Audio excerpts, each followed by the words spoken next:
ওইটাও করে।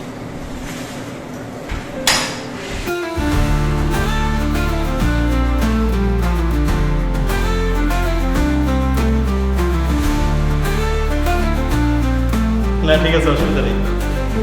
আচ্ছা ঠিক আছে।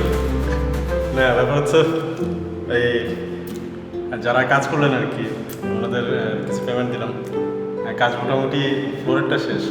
তো ব্যাপার হচ্ছে আমি আর ওনাদের কাছে কি স্যাটিসফাইড থাকবো। ওনারা আমার প্রতি যে পরিমাণ স্যাটিসফাইড, যাওয়ার আগে ওনারা বলতেছিল যে স্যার আপনি খালি আপনার এই কাজ না, অন্য যে কোনো কাজ যদি হয়, আপনাদের উপর মানে সিঁড়ির উপর থেকে পুরোটা আমার একটু ধোয়া বাকি ছিল, এটা আমি দরকার ধুয়ে ক্লিয়ার করে দিব, বা যে কোনো কাজ হলে খালি একবার ডাক দিও। তো এটাই হচ্ছে বড় ব্যাপার, যে মানুষের স্যাটিসফ্যাকশন।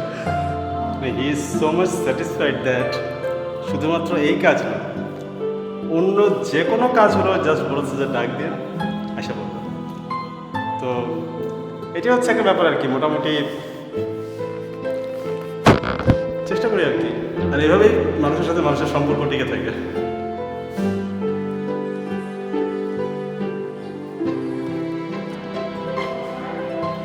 আর একটা ফানি ব্যাপার হচ্ছে, যারা ওই টাইলসের কাজ করার জন্য কিছু মহিলা আসে না, ফুডিং মারার জন্য বা ফিনিশিং করার জন্য, তো তারা এখানে কাজ করতে এসে বলতেছিল যে স্যার আপনাদের রুমটা আগে কী ছিল, মানে কোনো ধর্মীয় উপাসনালয় বা স্কুল টিস্কুল আছিল নাকি? আমি বললাম যে না, বল তাহলে এখানে কী আছে না, আমরাই থাকতাম। মানে ওনাদের কাছে রুমটা একটু বড় লাগছে আর কি, তো ভাবতেছে যে এটা কি কোনো স্কুল টিস্কুল ছিল নাকি।